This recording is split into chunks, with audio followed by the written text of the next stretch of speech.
introduction. I think that's okay now. Now, today's speaker is one of our own Shrewsbury U3A members. He has worked as a desktop support analyst for large corporations in the UK, as a computer troubleshooter to small businesses abroad, and has travelled the world as a computer instructor on luxury cruise ships. He now resides in Shrewsbury, providing computer support to local businesses and individuals in the comfort of their own homes. Would you please give a warm welcome to Mike Smith, who has to make his way from the top of the...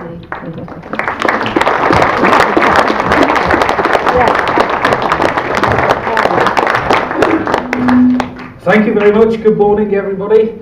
I had to be in two places at once. I had cameras to start up at the back there, which is where I normally find at this point. There seem to be a lot more people from this angle. For those of you that know me already, this is a suit, but it is still me inside. We're going to have a look at computer viruses. I appreciate it's not the most universally attractive topic, so thank you very much for coming along. We're going to start with the blame game. In the world of computer support, it's extremely easy to pass the buck. It works like this. You've probably played it at home. You're the dog. You've just passed go, but you haven't received £200. You've collected a computer problem, and you're not very happy. Hence the face. You have a brainwave. You're going to take it back to the place you got it from, PC World. It's only 6 months old, so why not blame them? So, off you trot. I'm glad you appreciate that. Off you trot to Old Kent Road, or PC World in this case. PC World, who sold you the equipment, will probably say, this is a Dell computer. We can send it back to Dell if you wish. And you haven't really got much option, so off you trot to your manufacturer, Dell. Wow, that was a bit manic. Same problem at Dell. Dell are going to say, well, it's passed all our tests, nothing wrong with the computer equipment. We think you must have a software problem. And we notice that you're running Microsoft Windows 7. You really need to speak to Microsoft about this issue. So, off on your travels to Microsoft.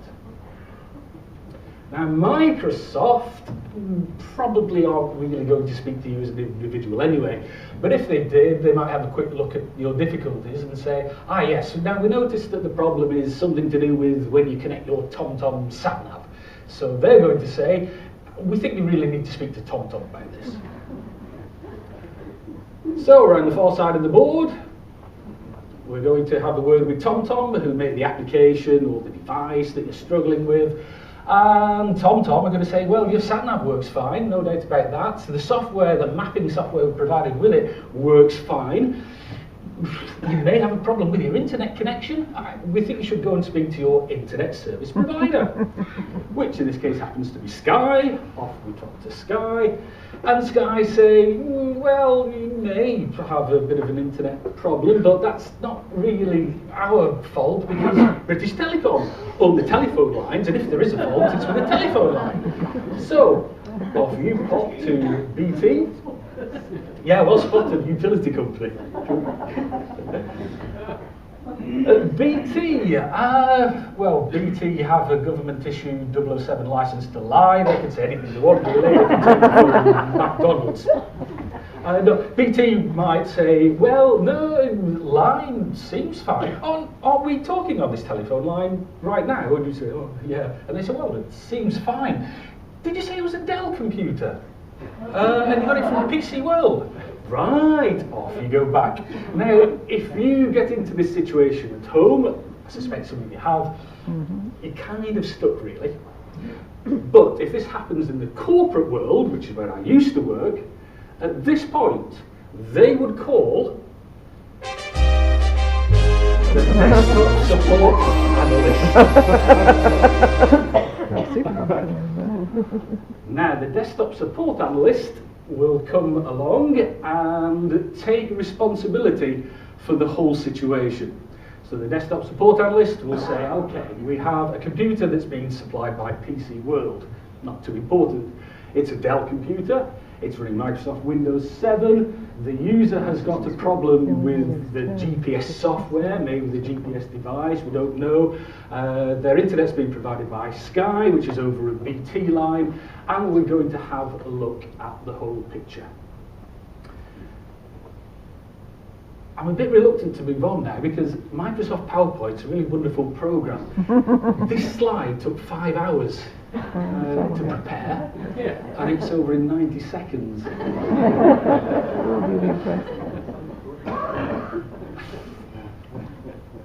Okay, so the desktop support analyst typically will place a problem in one of 3 distinct categories, although sometimes problems do spread between them.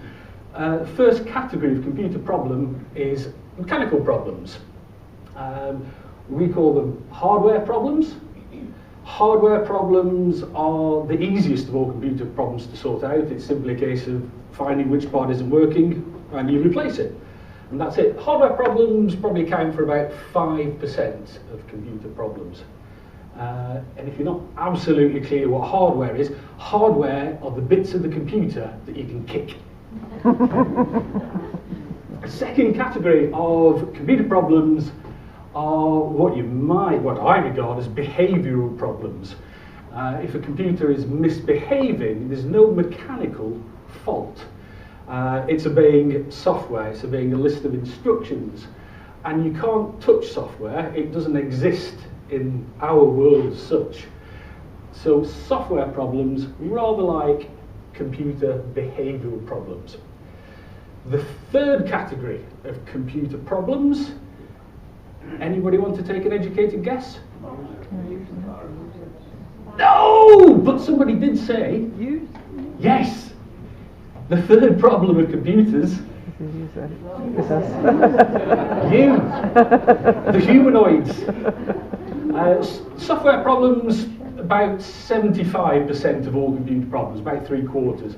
5% hardware, the remaining 20% are problems with you, and that's not an accusation, it's maybe a case of you're expecting too much, or what you want can't be done, or it can be done in a different way. So users are third area. Now, this means that the desktop support analyst is a very well-rounded entity, because he has to be a surgeon in order to identify and fix the mechanical hardware problems. The desktop support analyst has to be a psychiatrist to listen to the computer in the hope of getting to the bottom of software problems, and he also has to be a teacher because he's got to be very good at relating with you. The reason I've gone to so much trouble to explain the role of the DSA is because last time I tried to impress someone with this title, they thought that I went around looking for wobbly tables to stick beer mats underneath. Desktop support analyst.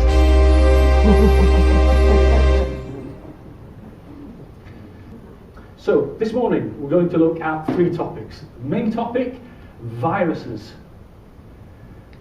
Second topic, computer spyware. And our third topic, computer scams. Obviously they're related, but from a technical point of view, really quite different. Interestingly enough though, all 3 of these problems really lie in the last category of computer problem, user problems. It would appear, would it not, that the computer is the common denominator here, but I promise you it is not. All these topics revolve around a culture of fear. And if you believe in this culture of fear, you're going to end up paying money. So starting with viruses on the left, if you are susceptible to this bombardment of fear and viruses and computers, you might spend a little bit of money. You might spend £70 on virus scanning software. I don't know why you do that, because it's free, but you do. The market leader in antivirus software is a company called Avast at the moment. Avast give their virus remover free. Or, if you wish, and some of you seem to wish, they will wrap it in tissue paper and put a ribbon round it and sell it you for £70 a year. You buy it. I don't know why. If you believe in spyware, you're going to end up paying more money. There is a logical progression of susceptibility to these things. The people who tend to play along with all the virus nonsense tend to be the same people who are susceptible and vulnerable to spyware, which is when your computer's trying to get money from you. They also tend to be the same people who eventually become victims to computer scams, where a human is trying to get money from you. So, if you start believing in spyware, you're going to be paying a bit more money. If you believe in computer scams, you're going to end up paying a lot of money. However, if you set your minds free and discover the truth, you will find that viruses are in fact nothing to worry about. You will find that spyware admittedly can be a bit annoying. Most importantly, you will find that computer scams, hopefully, after you leave today, should make you laugh. So that's my aim for this morning, for you to keep your money. And, a bit optimistic here, hopefully you might gain a bit of confidence to accept computer problems and realise that they are computer problems, not viruses. So, let's learn the truth about viruses. Why do I want to focus on them? Well, because you lot are obsessed by them. I'll show you. I'll bring you into my world. It's like this. Just on 9 o'clock in the morning, fasten your seatbelts, here we go. Hello? My computer won't start properly. It says the password is wrong, but I haven't changed it. I must have a virus or something. Voice sounded familiar. I must have a virus or something. No other possible explanation. Oh, just on, what time are we on? Almost 11:30. Hello? I can't print anything, and when I try to, it just asks me where I want to save the letter. I must have a virus or something. I must have a virus or something. No other possible explanation. Oh, here we go again. Hello? I've got a virus, and I think I've lost everything. Well, there's no need to worry. How can you be so sure? Well, because it's not 1993. Which will explain.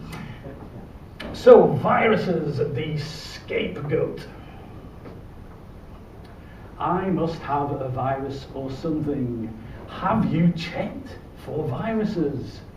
John, next door, got a virus and he lost everything. Recognition, brilliant. Unless that's John from next door. These people are everywhere. They walk amongst us. The people who believe in this culture of fear about computers and viruses. You must ignore them and don't relay their stories. It's a myth. These are the same people who, well, let's face it, they're not really very good at solving problems. The same people, if you had squeaky floorboards, would say, well, your house must be haunted. Your car wouldn't start this morning. It must have a curse on it. Banging coming from upstairs? Could be anything. But no, according to these people, it's a poltergeist. Ah! Oh! I hope you didn't see that. I've spoiled the surprise. These people, thankfully for us, have a genetic weakness which allows you to spot them. When they're bombarding you with computer advice that you don't want, at some point they're going to mention a particular word. I can't say the word. As a member of the British Computer Society, I'm not allowed to say it out loud, so I'm going to put it up on the laser display board. So it'll be bombarded with computer information from one of these types of people. They're going to say defrag. Have you defragged? You need to defrag. These are the I've just said it about 5 times, haven't I? The defraggers. Yes. Well, let's look up defraggers in the Oxford English Dictionary. Let's see what we should make of these people.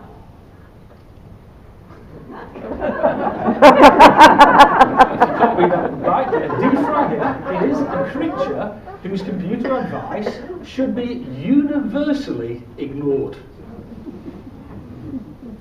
Right, sticking with definitions, I think we need to know what a virus actually is. So, what is a virus? A virus is, I'll read from the screen, is a horrible program that can infect your computer, delete all your files, cause your computer to overheat to the point of combustion, and can send a form of poisonous acid to your friends and contacts. That's according to the Daily Mail. The actual technical, clinical, IT definition of a virus is a lot more straightforward. A computer virus is a program that can replicate itself and spread from one computer to another without permission or knowledge. And that's it. You'll notice, in fact, can you actually see the white writing there? No, not really. Bad colour scheme.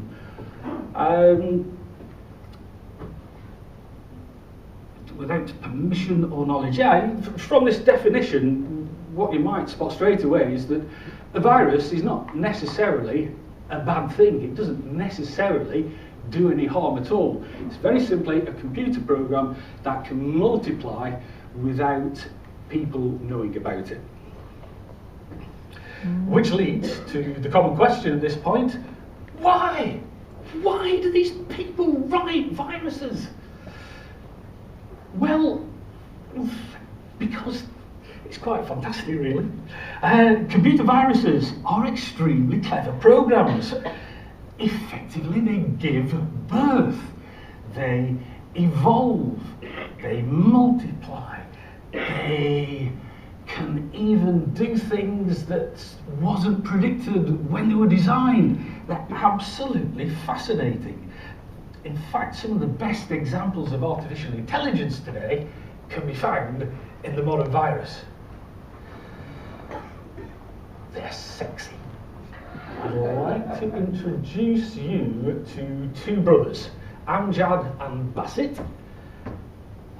Amjad and Basit Alvi wrote the first successful or commercial virus for the PC type computer system back in 1986. It's called Brain, and in this video clip they're answering the question, what were your motives? Why did you write this virus? Another question, why did you write Brain? We were experimenting few things. One thing that in DOS we can have something multitasking kind of thing, and the second thing to explore the security holes of the operating system in the comparison or in the contrast of Unix or Xenix, the de facto operating system of the time, and the DOS was something new. And when we explored the security issues of the DOS and realized that it is quite vulnerable to the piece of codes, piece of code we wrote back then. So that was the motivation. At the same time, to find out how the floppies and how the programs and how the software move around, it can be, we can monitor that by putting a code, and we can see and watch whether it is going to spread out all over the world or it can remain within a certain group of people. Okay, so a bit technical, but the point of the clip was there's no malicious intent, it was almost an accident really. They were trying to monitor their software to make sure people who had it had paid for it, and they were looking at how widely it was distributed and where it was used. And that was Brain, the first PC virus. Let's go a little bit back in history because there's quite a build-up before 1986. Where did it all begin? We'll bring up a timeline. Two very important landmarks that we need to put on the timeline first of all. The first one is the birth of the internet. Has anybody any idea when the internet started to be created? A decade? 40? Yeah, I think the timeline is probably favouring you a little bit here. Yeah, late 60s. The internet was developed during the Cold War by the Americans. It's an American invention to cope with situations where communications are bombed. And the internet is a way that communication traffic will find other routes automatically if the main channel is not available anymore. That's the internet. The second of the landmark we should put on is the birth of the World Wide Web. Does anybody know roughly whenabouts that was? 85? A bit later, quite a bit later actually, about 90. Tim Berners-Lee, Britishman, kind of started around about 91, 92. The very first of you lot wouldn't be using the web until about at least 1995. So, the web. Right. Who is a bit unsure about the difference between the two? Anybody not quite sure? One person. There's a lot more liars. But well done. And you're safe. Because out of the whole room, I'm not going to pick on you. Everybody else apparently is very certain what the difference between the internet and the World Wide Web is. So, let's pick on someone who didn't put their hand up.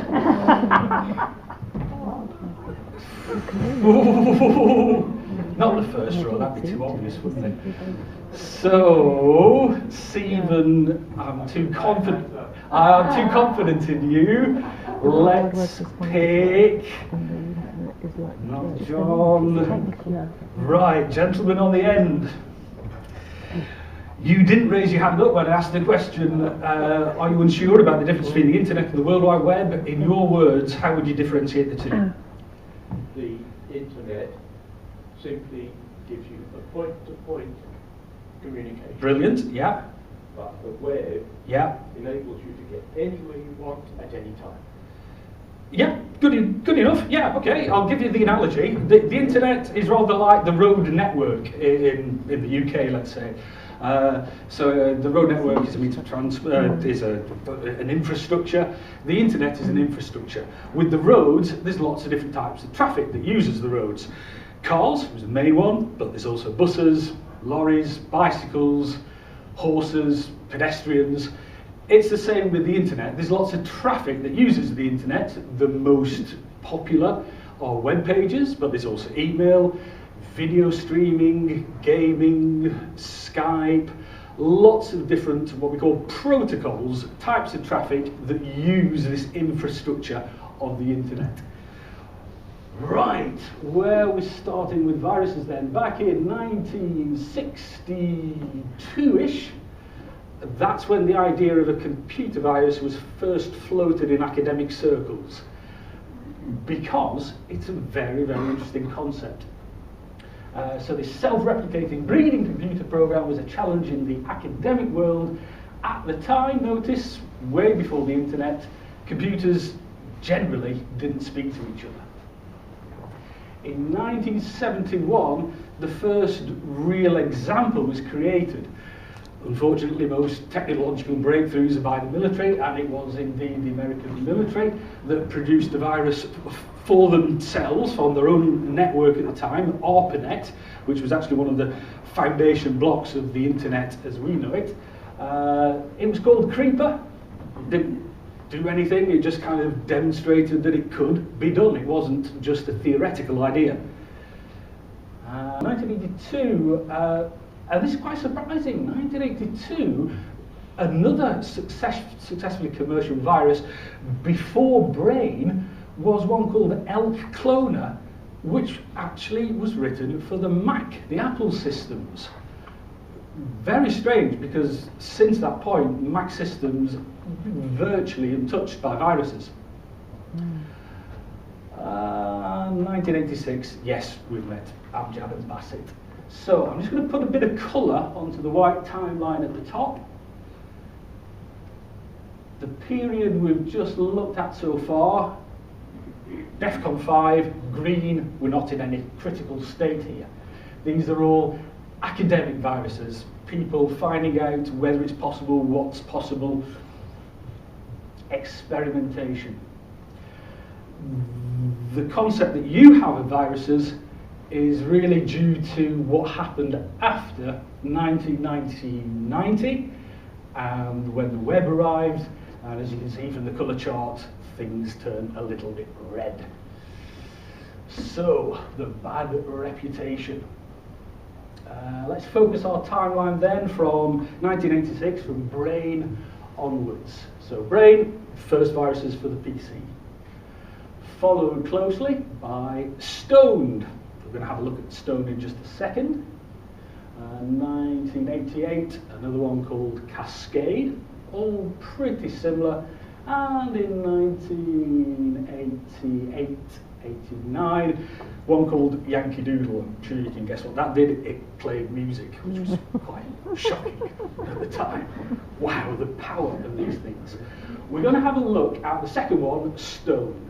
1996, Stone doesn't do anything particularly bad. Let's have a look at some live footage. Before Windows, green screen. A few smiles of recognition at the green screen there. So we're just manually infecting ourselves with the Stone virus right here, and now we're going to reboot the computer, because that's when we see the symptom. The symptom is that 1 in 8 times, when you switch the computer off and on, it will enter this perpetual loop. Your PC is now stoned, your PC is now stoned, and so on, and so on, and so on. Not very exciting, but wow, at the time. Oh.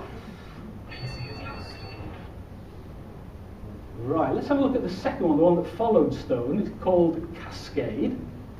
Oops, stepped a little too far there. Same thing again, pre-Windows. Manually infect ourselves with the Cascade virus. The symptom of Cascade is visual, so we're just going to type a few things and bring up a few letters on the screen. So the symptom of Cascade was, every few minutes, characters would start to drop. Yeah, this was quite clever.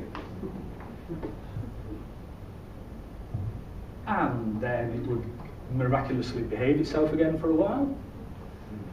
But a couple of minutes later, just randomly enough to drive you insane, characters would start to drop to the bottom of the screen. Bring up a bigger sort of behavioural indication line here for you. What we've looked at so far up until 1990 are what we class as visual viruses. That's because we know when we've got them. It's very obvious. Visual viruses, apart from not doing anything destructive, are generally showing off. They've achieved a very clever piece of programming and they want everybody to know about it. What's interesting is that although the internet is now already in existence, the World Wide Web isn't. So most computers are still not connected by wires. So how did these viruses spread? They used, I'll reach for my prop bag, the floppy disk, which I'm sure many of you remember. I always carry, so this is a 5¼ inch floppy disk, I carry this one with me because it's really handy for scaring teenagers.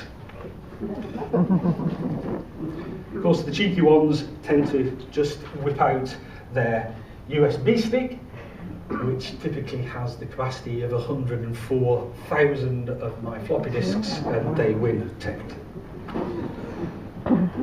So, visual viruses spread in those days in the 80s by the floppy disk, which is also quite interesting because a computer couldn't spit out a floppy disk into the computer at the other side of the room.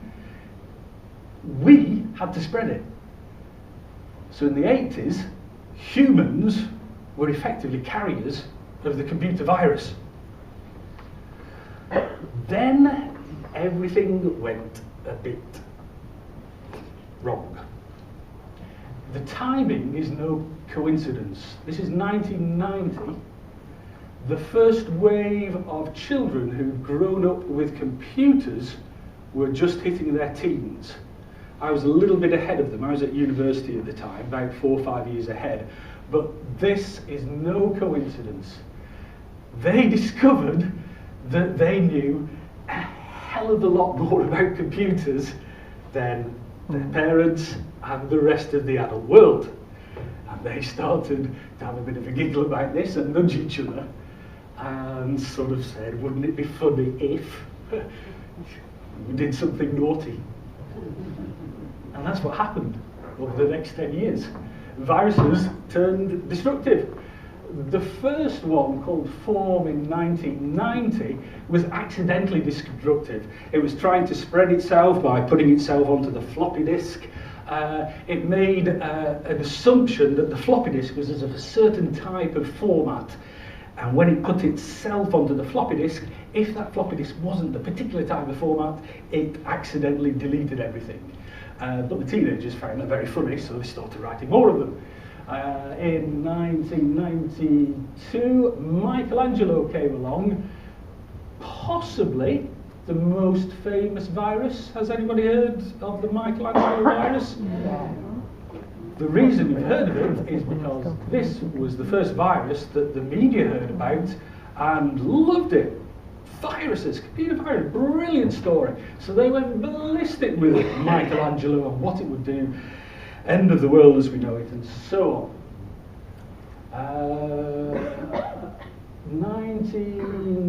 Concept was 1995-ish. Concept was a type of computer worm. A worm is a subclass of virus that's technically different because the virus doesn't live and breathe in the computer. It lives and breathes and multiplies within the network, within information. In 1998, one came along called CIH, also known as Chernobyl. That was significant at the time because the press said that this particular virus caused physical damage, which isn't technically true at all. It deleted a very critical file that wasn't stored on floppy disks, wasn't stored on hard disks, a special file called the BIOS, you'll have heard the term, which is stored on a microchip inside the computer. This virus found a loophole and deleted that file. As far as a normal person was concerned, this had physically damaged their computer, they couldn't use it. A technical person would be able to rescue their computer. Happy 99 is significant because it was the first virus to spread by email. It's quite a nice virus, didn't really do much. It was an email with an attachment. If you open the attachment, there's a lovely firework display saying Happy New Year. Didn't really do any harm as such. It didn't install onto your computer. It just quickly sent itself to as many of your contacts as it could find. But Happy 99 is more or less the last destructive virus we've had, which is 16 years ago. And yet this fear culture, this myth that the computer virus destroys everything is still around. So destructive viruses in the 90s, worst case scenario is a case of deletion. They're deleting files. Year 2000, we entered the modern era of viruses, and we call them stealth viruses. Very much the opposite of where we started in the 80s. Stealth viruses do not want you to know they're there. That, in fact, is the only way they can survive.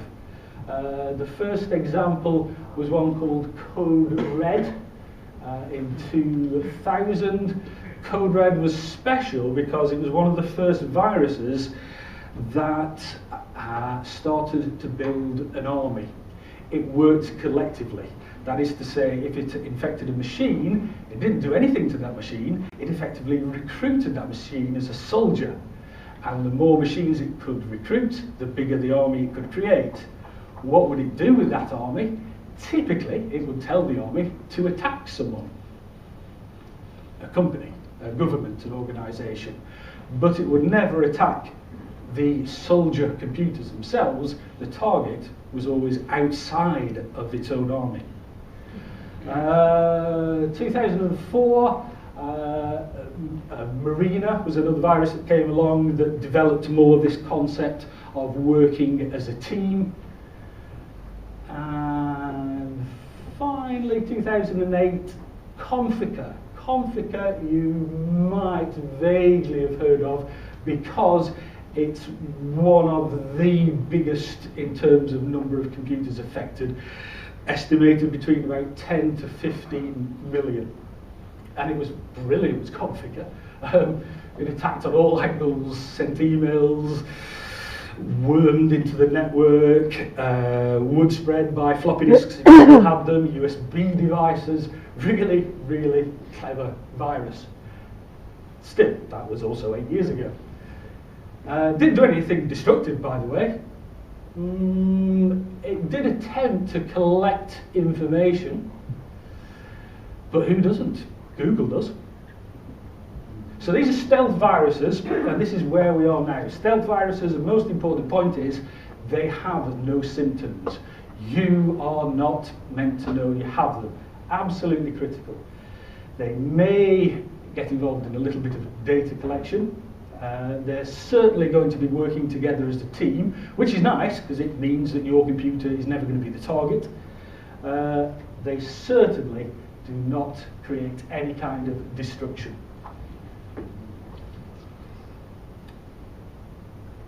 So there's our little behavioural change. The modern virus has no symptoms. Really can't stress that enough. When a virus is detected, that really is the end of the game for the virus. If you suspect there's a virus on your computer, you're going to run your antivirus software and you're going to remove it. If a virus is detected, network administrators are going to become aware of the virus and they're going to put measures in place to stop it spreading. So, modern viruses have no symptoms. The only way you will know that you've got a virus is if your antivirus software tells you have.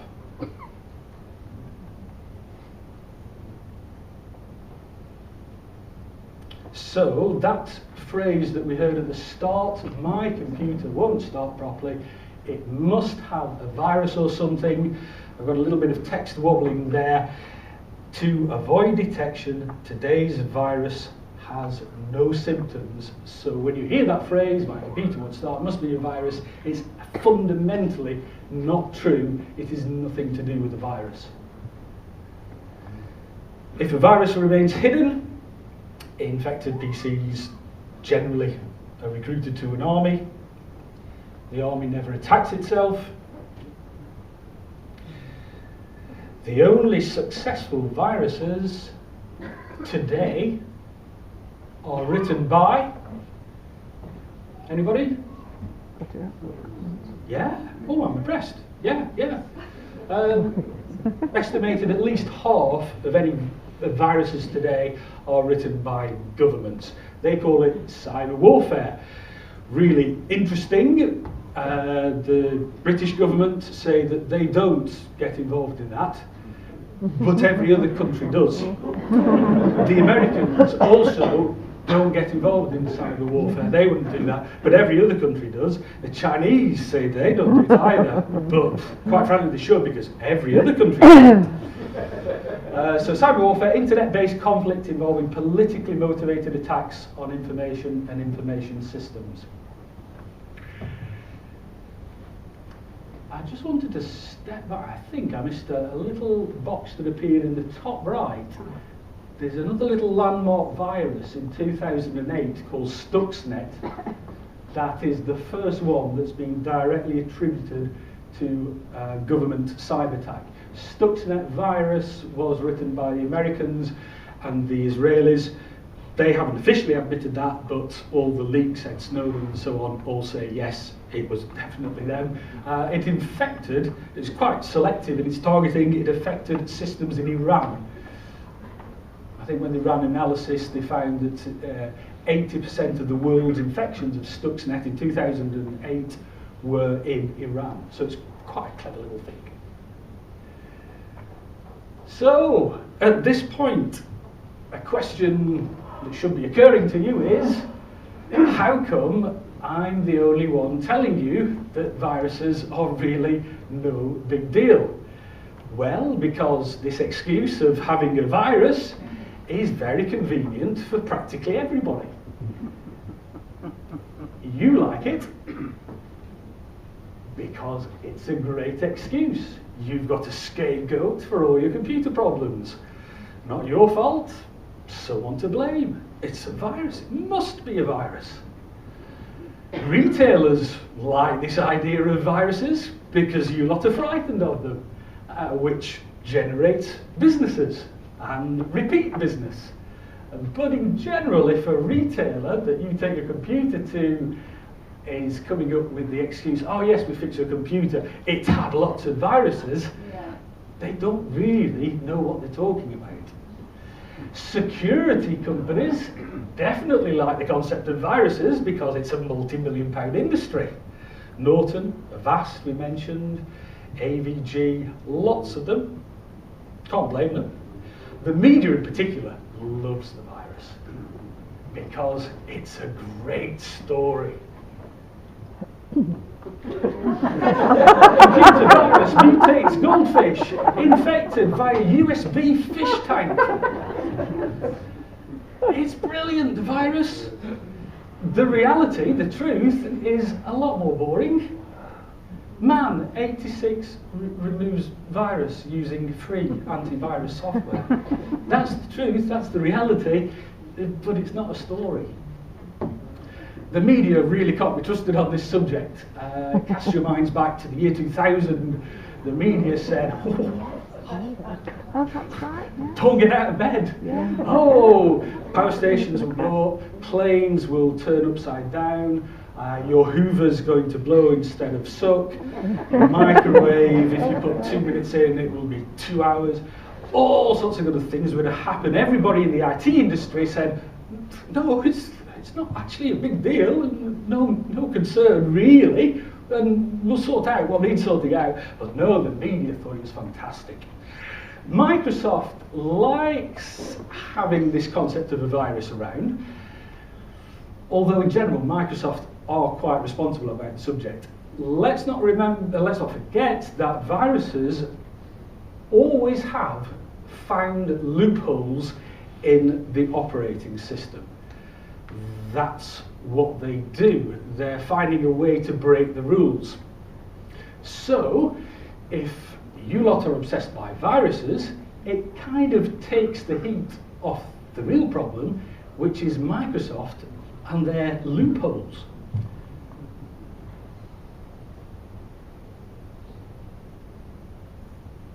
So everybody likes a virus, but all this fear culture is not true. So what's the bottom line with regards to viruses and you, for users at home? Just let Microsoft do their job.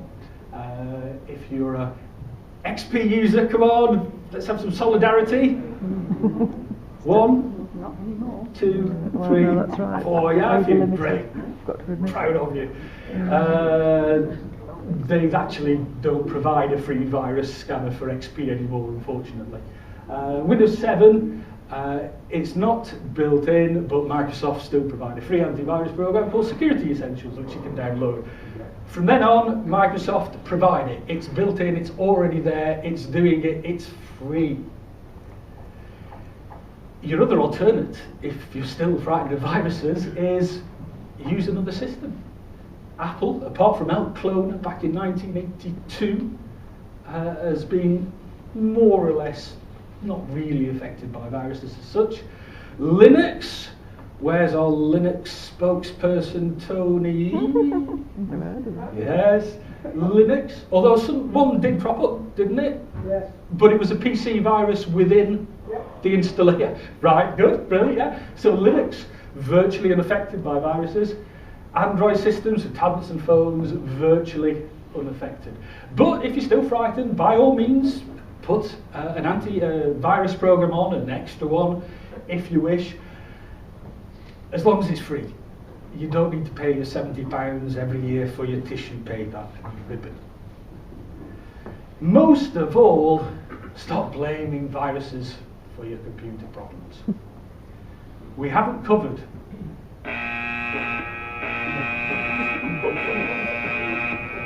the worst case scenario. What do we do when we get a virus? Option 1, run down the street shouting to your neighbours, turn off all electrical equipment, I have a virus, it might come through the water, it might come through the electricity, turn everything off. There is another option. I mentioned before, the only way you'll know you have a virus is if your antivirus software, free antivirus software tells you. If it tells you, you'll get a message something like this: Windows Defender found a virus. Would you like to remove it? Here's the really technical bit, so if you've got pen and paper, you might want to make a note of this. Yeah, you're ahead of me. What you do? Click yes. That's it. That's the worst case scenario. You remove it. End of story. Right, we're going to move on to our second topic, spyware. Before we do, I'm always interested to know, are there any pet lovers amongst us today? There must be. Come on, there's more than that. Not that many, but anyway, lovely to see you. I've got a special treat for you now. There it is, the Commodore PET 2001, my very first computer. Fond recognitions, but pet lovers, I know what you're thinking. You've spotted this little red button here, and you're saying to yourself, just a minute, that wasn't standard on the front fascia of the Commodore PET 2001 model. You're absolutely right. That's a custom reset switch that I hardwired in myself, inspired of course by the IBM 550. Am I not connecting with anybody? I'll move on to spyware. So what is spyware? Not Daily Mail, true definition, although we haven't really kind of fixed on a particular name for it yet. Spyware, adware, malware. But in general, software used to disrupt computer operations, gather sensitive information, gain access to private computer systems, and most of all display unwanted advertising. It sounds pretty bad. It's certainly more of a problem for you than viruses, but it's not that bad really. It's just more about advertising more than anything. But it is a significant problem for you. White writing again. Why is it more problematic for you than viruses? Well, for the very fact that the goal of spyware is to get money off you. So it's going to ask you for money.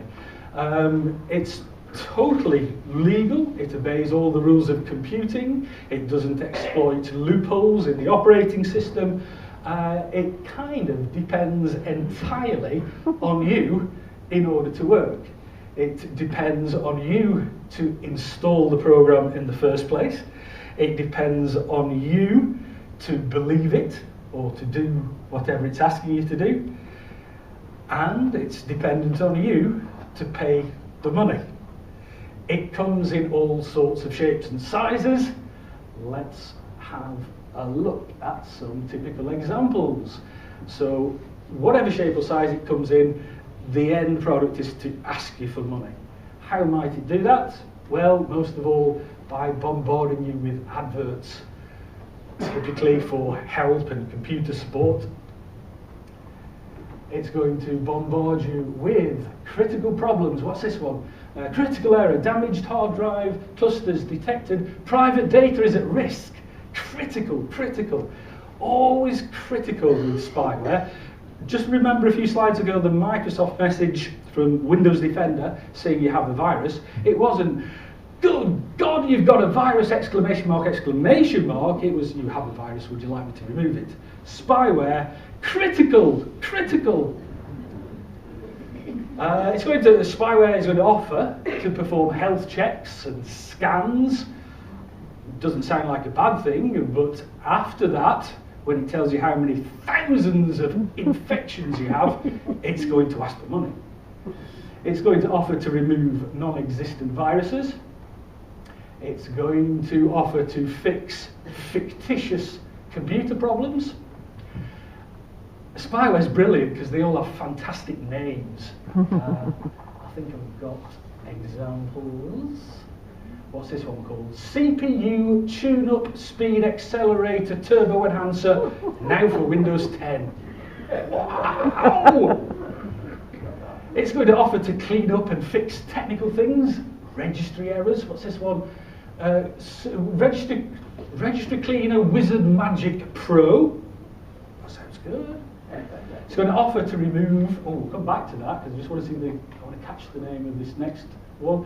PC Super Booster Deluxe Pro 2017. You can have it next year's now if you buy it now.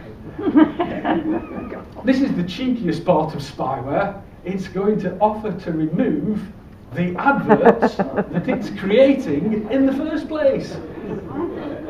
And a lot of you pay for that because it's frustrating and annoying and you think that's the solution. So, what's the bottom line with viruses? These are the kind of 4 important points that we must remember. Spyware is not sinister. It's not some clever secret computer programs. Unfortunately, you have installed the spyware yourself. Not a serious accusation. It may have been bundled with other software that you installed. It may have come through misguiding you to click on things when you were on web pages that you didn't realize. Spyware is going to offer to help you solve all the problems that it creates. Most importantly, it's going to offer to do that in return for payment.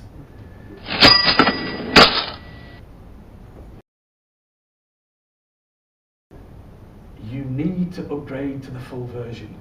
That's the alarm bell for you. So we've run a scan and analysis. It's found 3,587 viruses affecting your system. No wonder it's so slow. It's going to offer to remove them. Would you like to remove all this lot? Click here. Yes. You need the full version to do that. It's asking for money. Another one there. Magic System Fixer 3000 Home Protection Suite. Very important to bear in mind that Microsoft, who write the software that controls everything really with your computer at home, once you've got your computer, Microsoft are never ever going to ask you to pay for it again. They're never going to ask you to pay to use the computer you've already got. So, what do you do if you get spyware? Same as you would with the virus. You remove it. But even better, you can do it yourself. Because spyware obeys by programming rules, it appears in the control panel in the list of programs.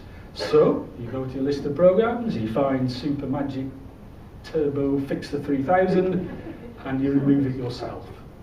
But don't believe it. It's all leading to the credit card.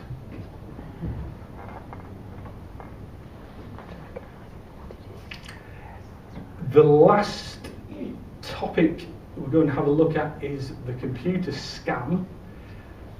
There's a little area that's kind of computer scam, but not quite. I don't think I need to bore you too much about it. It's the phishing email. You've all got these. I think you'll be pretty good at these, and possibly you can help me identify them. So, scenario, you have received a suspicious email. Here's one I received last week. It's from PayPal, apparently. So it appears to be from, not necessarily PayPal, your bank typically, airline company, anything really. What should you do when you receive this type of email that you're suspicious of? No, read it. Read it. It's really important to familiarise yourself with this sort of rubbish. That's how you protect yourself. Familiarise yourself with it. But just a minute, hold on. Isn't it dangerous to read an email that might be bad? It's absolutely safe to read any email. Another urban myth. You can read any email. Your computer cannot catch something by you reading an email. Problems can happen after the email by following attachments and by clicking on links. Let's have a look at what the signs are of this type of phishing scam. We call a phishing scam because they're trying their luck. They're dropping their hook into a river with thousands of fish. They only want a few to bite and they're happy. So what are we looking for? First thing is the email address. Who's it come from? So we'll have a close-up of that. At first glance, it might appear as though it's come from PayPal, but here we can see the actual email address and it's gobbledygook. In other words, it's not from paypal.com, it's not from lloyds.com. It might be really obvious, it might be from jblogs@yahoo.com, and yet you thought this was the Halifax. So email address, first indicator. Next indicator, who is it addressed to? What's the salutation of the email? Let's have a look at this one. Hi, nothing. So phishing emails are sent to thousands and thousands of people. They're never going to have your name. It's always going to be dear customer, dear winner, congratulations, and so on. Generically addressed. A very, very common factor with phishing emails is urgency, because that's when you're not thinking properly and don't make the best decisions. Phishing scams are always going to be urgent. You must do this now. You have to log into your account within the next 24 hours, otherwise all your bank payments will be stopped. Always urgency. You must do this immediately, so you panic. Typically, Yes. as it happens, this example from last week has none. I've really read through it, I was convinced there must be, but none. Yeah, typically they have grammatical errors, spelling mistakes, horrible syntax, capital letters, things that really annoy me. Why? Well, because most of them come from abroad and they're not native English speakers. Probably the most important point when you read your phishing emails, you should read them, they're good fun, is this. What happens when you move your mouse pointer over the things that they want us to click on? So let's bring up a close-up. Two things for you to watch in this next section. Watch the mouse pointer just above my finger there, and watch this area down here that I hope you're aware of. The reason being is that whenever your mouse pointer moves over a link down in your bottom left corner, it's quite discreet. Your email program, your web browser, Internet Explorer, Google Chrome, Firefox, Safari will all show you where you would be taken if you were to click on the link. So to help you see that section, I've magnified it with the box there, so you can watch the arrow mouse pointer over there and watch what happens at the bottom of this zoomed box. So we'll move over the hyperlink. It wants me to click on there to go to PayPal, to log into my PayPal account, but you can't see the small one, you can see the big one just about. Where would we be taken if we actually went ahead and clicked on that link?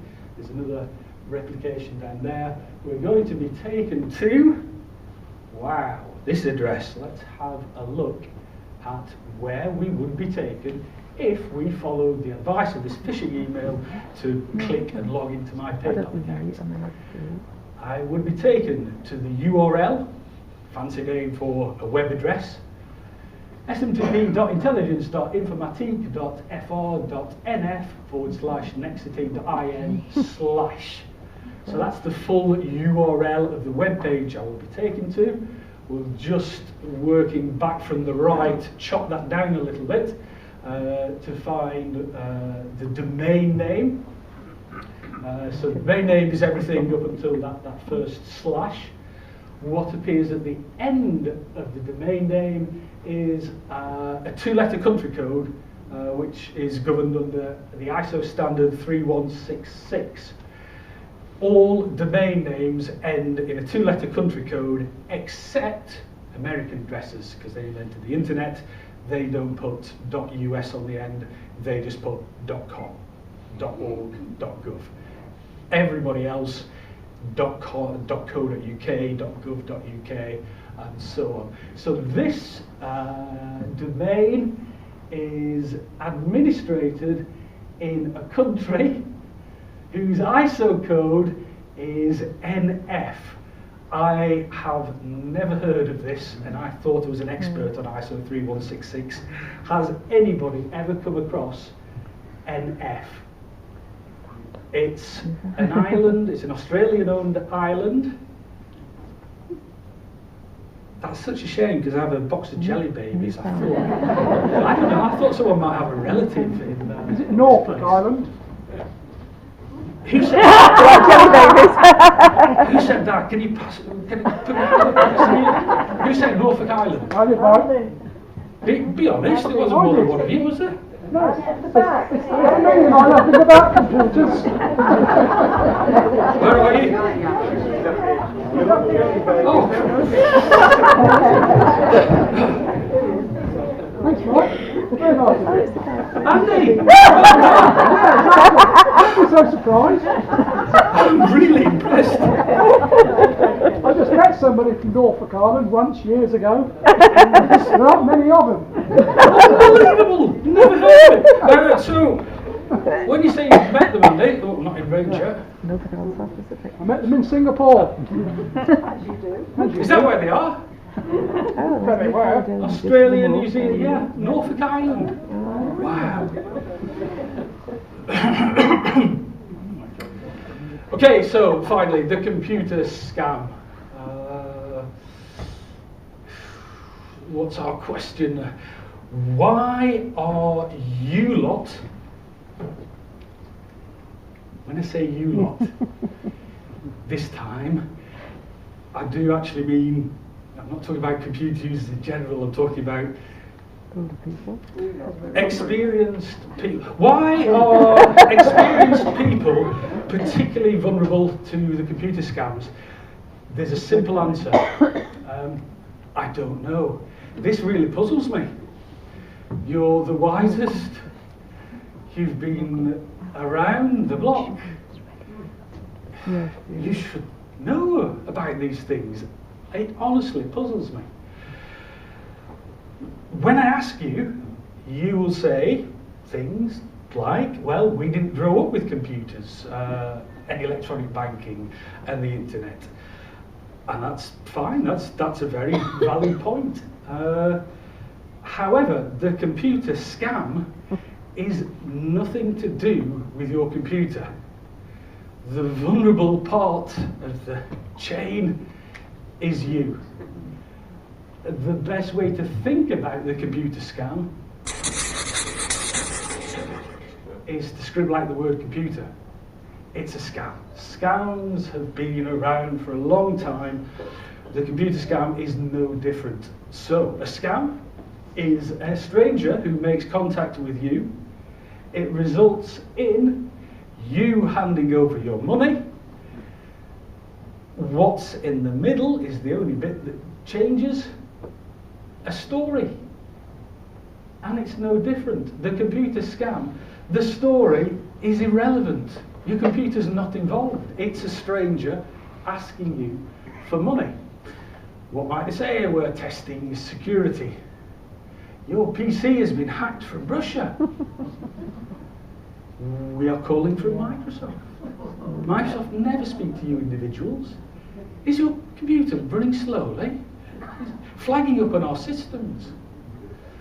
So the story doesn't matter. The variations are endless. You don't need to know about the story. You only need to know that this is a stranger who's contacted you, and it's going to lead to the question of money. There are professionals on Pride Hill who will struggle to get 20p out of you. Why are you so good with them? Is it because you know their story? Is it honestly just because you're not too sure about your stories? Your own family members, your sons and daughters have tried this on you. Can we borrow some money? Can money, please? And you agree with them. They don't make it to the end. Oh, I've spoken to your mother about this, and we don't feel comfortable. You'll have to come round on Sunday, and we'll all sit down and have a talk about this, and you can really humiliate yourself in front of us. You have been infected with the gullible virus. The computer scam. What is the bottom line with the computer scam? A stranger has contacted you. Oh, yes, difficult to read, and no. Most important, in fact, this actually cropped up before we started with Rosie back there. You need to be aware of fraudulent transactions. Why? Because they're not computer scams. Fraudulent transactions are when you are not involved. So that's when money has been taken from what appears to be your bank account. It's not, it's money that's been taken from your bank, as in Lloyd's TSB. Fraudulent transactions, you weren't involved at any part. Banks are fantastic with fraudulent transactions. It's their responsibility. They refund it as soon as you find one.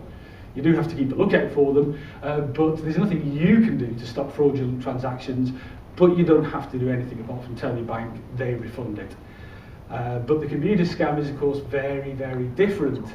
With a computer scam, if you got all the way to the red triangle and you paid, you have specifically told your bank to pay someone, knowingly and willingly. And with computer scam cases, your banks are not going to get your money back for you. They might try, and they pass on information to the police. Police can't really do anything, they kind of just pass it back to the bank. Well, are you going to do anything? No, well, neither are we. So, fraudulent transactions certainly do not involve you. That's theft from your bank. Your bank refunds your money immediately. With the computer scam, I think I'll give you the best line. That's the easiest way. So if you're still frightened of stories because it gets all technical, when a stranger makes contact you, phoning the bank, about security, phoning from Microsoft, your best line is, it's brilliant, because their entire script is out the window now. Would you like to buy a 10-year support package then? No? Not a computer. Thanks, bye. Your best line. If you get into a bit of a panic and you've only got one line, but if you forget it, you end up with the story. The story is a bit embarrassing to try and get out of because it's well scripted and you don't want to be nasty and rude. So what do you get if you reach the story part of the computer scam? Well, listen, play along, make a new friend, because if you can chat to this person for 45 minutes, you might be saving the life of someone else who would have been scammed if you hadn't politely engaged in this charming Indian gentleman. If you reach the final stage, still not too late, because you haven't given any money. And all you have to do, if you get to that point, we're going to offer you the 5-year support package that covers you and 20 of your computers for life in case of explosion, fire and everything. If you get to that point, you simply just have to look back and say, I've been contacted by a stranger. I've been involved in a big, complicated story, and I'm being asked for money. Even better, remember the world of computer support about passing the buck? What you could do is say to the nice gentleman, my computer's under warranty, it's only 6 months old. You need to speak to PC World.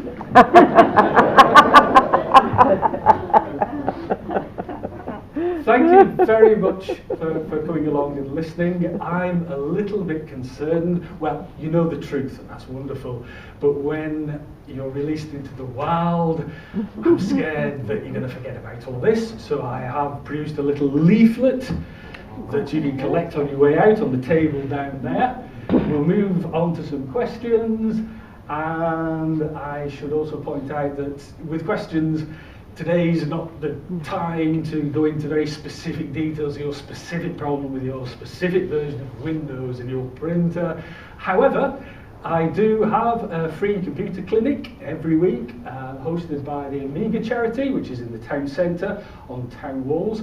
I know quite a few of you have already visited. Every Thursday, 10 till 2. That's the time to bring along computer problems and we sort them out. Yeah. Do we have any questions?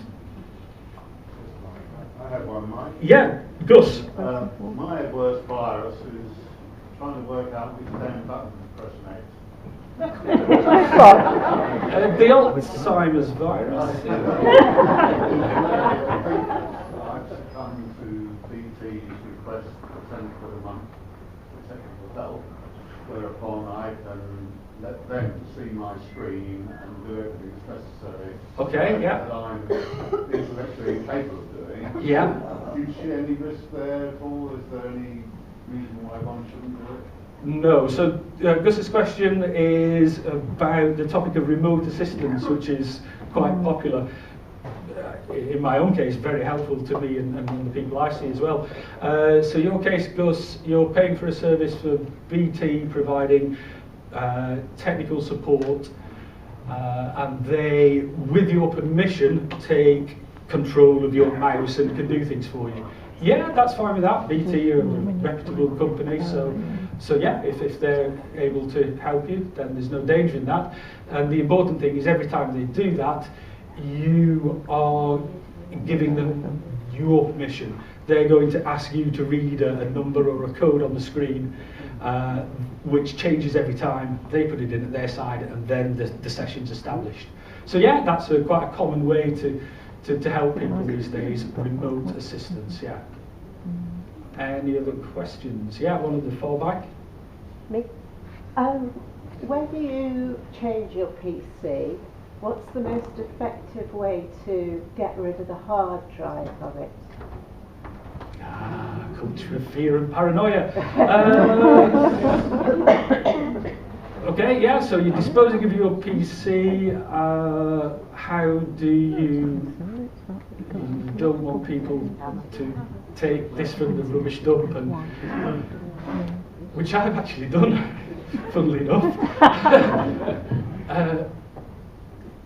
And sent an email to anyway. Right, what do you, yes, if that sort of thing bothers you, then yes, hit it with a hammer, like they say on TV. Yeah, hit it with a hammer. You've got far bigger issues, like how do you get your information from your older computer onto your brand new one? That's never straightforward.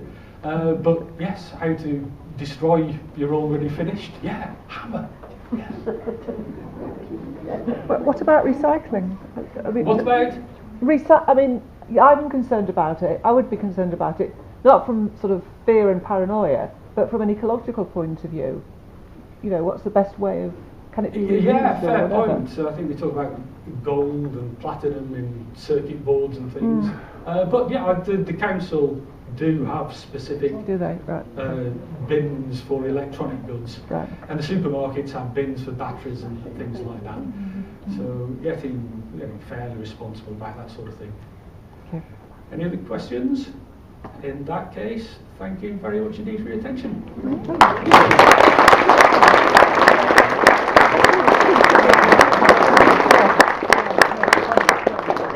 Thank you very much, Mike. You've done a lot of work there, and my head's still spinning a bit with that, but it's a great explanations and so on. I just had a thought that these viruses that are no longer to blame for things, a bit like our human conditions nowadays, you don't have a virus causing an ailment, it's your own autoimmune system, isn't it? Brilliant, thank you very much for that. I feel that I need to listen to it again and again, but I think you might get the opportunity. Thank you anyway.